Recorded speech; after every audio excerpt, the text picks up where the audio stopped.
नमस्कार आणि good morning family. तर कसे आहात? मजेत ना? तर बघा, सकाळ झाली आहे आणि आय डी कार्ड घेऊन मी कामावर पोचली आहे. तुम्हाला तर माहिती आहे मी जेवण बनवायचं काम करते आणि ह्याच स्टॉवरमध्ये येते मी कामाला.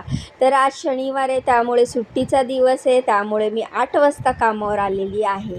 तर 8 वाजता कामावर येऊन आज मी उशिरा तर आली आहे, पण आज सगळीकडे आरामात आणि सगळीकडे कुठले ना कुठले नवीन आणि टेस्टी रेसिपी बनवायची असेल मला, त्यामुळे काम जास्त असेल आणि त्यामुळेच घरी जायला आज उशीर होणार आहे. तर 8 वाजता कामावर पोचवल्यावर मी पहिल्या घरी एंट्री केली आणि आता तुम्हाला दाखवते मी पहिल्या घरी काय बनवते.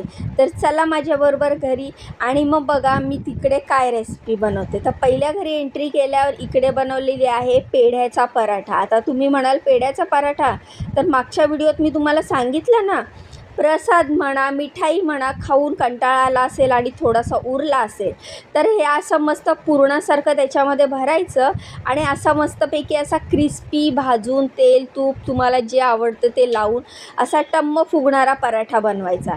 तर हा असाच भाजलेला क्रिस्पी भाजलेला त्या मॅडमना आवडतो आणि त्यामुळेच मी तसा मस्तपैकी भाजलेला आहे. तर हा पेढ्याचा पराठा मी बनवलेला आहे. 2च सांगितलेले मॅडमनी, कारण ते प्रसादाचे 3 पेढे होते आणि त्याच 3 पेढ्यांचा मी हे 2 पराठे बनवलेले आहेत. मस्त क्रिस्पी खमंग भाजून असे तुम्ही बघू शकता. तर तुमच्या घरात पण जर मिठाई वगैरे उरली असेल, प्रसाद वगैरे असेल आणि गोड कोणाला खायला कंटाळा आला असेल तर ह्याच पेढ्यांचा, बघा ह्या बरणीत होते ते पेढे, अजून 2 पेढे आहेत त्याच्यामध्ये. तर तसंच तुम्हीसुद्धा असे पराठे बनवू शकता, झटपट, इझी आणि टेस्टी. गोड खायचा कंटाळा आला आहे तर पुरणासारखे भरायचे आणि माव्याचा, पेढ्याचा, कसल्याही तुम्ही असा पराठा बनवू शकता. तर अशा प्रकारे पराठे बनवले आणि ते झाकून ठेवले. तसंच भाजीमध्ये बनवलेले आहे हिरव्या वाटाण्याची उसळ. तर हे हिरवे वाटाणे रात्री भिजत घातलेले मॅडमनी आणि मग मी सकाळी त्याचा मस्तपैकी कुकरला शिट्टी लावली आणि मग नंतर अशी फोडणी दिली. कांदा टोमॅटोची ग्रेव्ही केली आणि अशीच पातळ रसवाली त्यांना आवडते.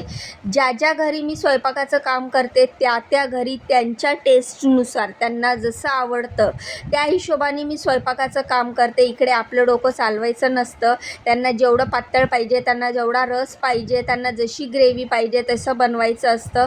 त्यानंतर अशी वाटाण्याची मस्त ग्रेव्ही बनवल्यानंतर भात बनवला आहे आणि भात बनवल्यानंतर काल ज्या भाकरी बनवलेल्या त्याच्यातली एक भाकरी उरली होती, त्याच्याच इथे मी भाकरीचा चिवडा बनवलेला आहे. तर याची पण रेसिपी मी तुमच्याबरोबर शेअर केलेली आहे, भाकरीचा चिवडा. तर ह्याच्यात अजून दही टाकायचं आहे, ते मी नंतर टाकणार आहे. तर तुम्ही बघू शकता, जर तुम्हाला बघायचं असेल भाकरीच्या चिवड्याची रेसिपी तर तुम्ही माझ्या चॅनलवर जाऊन बघू शकता. तर अशा प्रकारे सगळा स्वयंपाक झाला आहे, पण अजून भांडी माझी वाट बघतायत. मी पटापट भांडी घासून घेते, किचन वगैरे साफ करते आणि मग पुन्हा तुम्हाला भेटते. तर अशा प्रकारे भांडी घासून झाली आहेत, कढई वगैरे रिकामी केली आहे. कढईमधलं जे भाजी वगैरे होती ते भांड्यात ट्रान्सफर केलेली आहेत. सगळं जेवण झाकून ठेवलं आहे. कढई आणि इतर भांडे सगळे घासलेले आहेत, पुसून मी जागेवर ठेवलेले आहेत. त्याचे मला वेगळे पैसे मिळतात. मला खूप कमेंट येतात, ताई तुम्हाला भांड्यांचे पैसे वेगळे देतात का? तर हो, मला भांड्यांचे पैसे वेगळे मिळतात. ते सगळं किचन वगैरे आवरून झाल्याच्यानंतर आता मी चालले दुसऱ्या कामावर.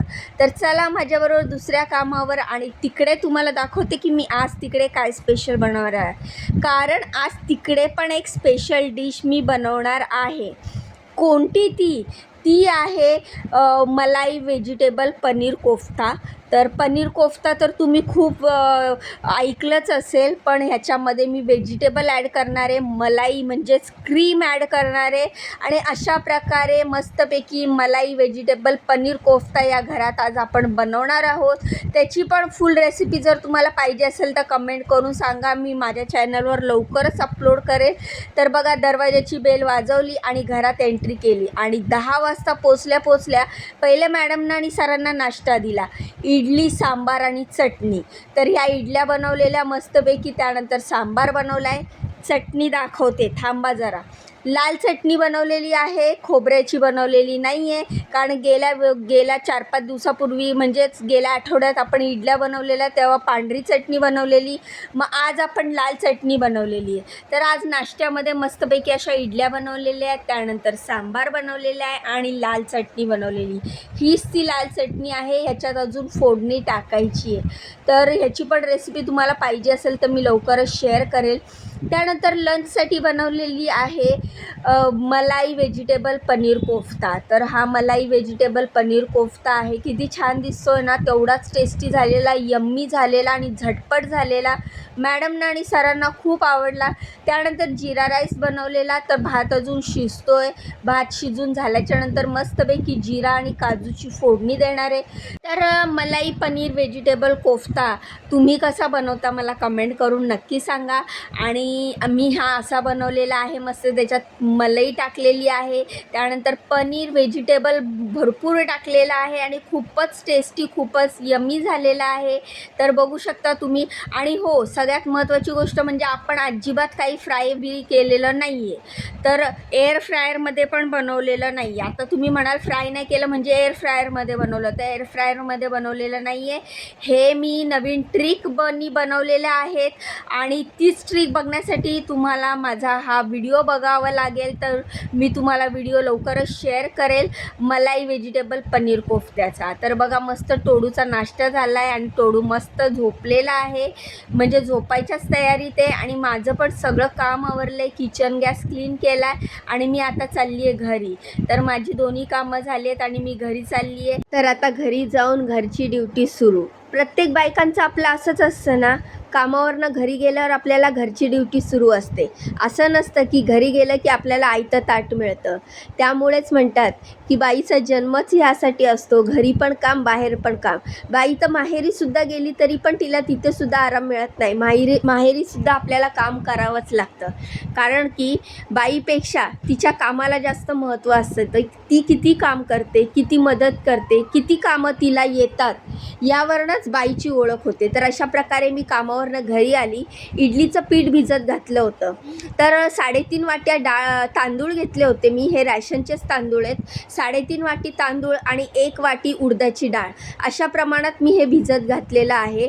तर रॅशनच्या तांदळामध्ये हे इडलीचं खूप छान बनतं आणि फुगतं. तर हे मी रात्री भिजत घातलं होतं. 3.5 वाटी तांदूळ आणि 1 वाटी डाळ एकत्रच भिजत घातलेलं. सकाळी पुन्हा ते एका पाण्याने धुतलं आणि ते भिजवताना सुद्धा धुवायचं आणि पुन्हा एकदा सकाळी धुतलं आणि मग ते नंतर अशी ह्याची मिक्सरमध्ये बारीक पेस्ट करून घेतली.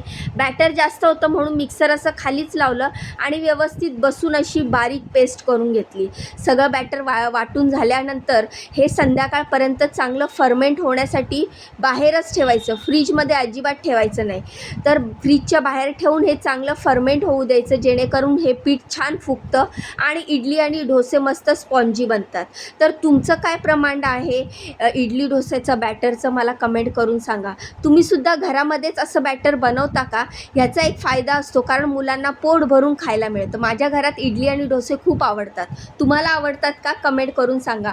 जाण्याआधी व्हिडिओला लाईक करा, चॅनलला सबस्क्राईब करा. एवढं असं पीठ झालं होतं, खूप छान दिसत होतं, पांढरं शुभ्र. आता हे मी फ्रीजच्या बाहेरच ठेवणार आहे. तर चला, उद्या भेटूया. बाय.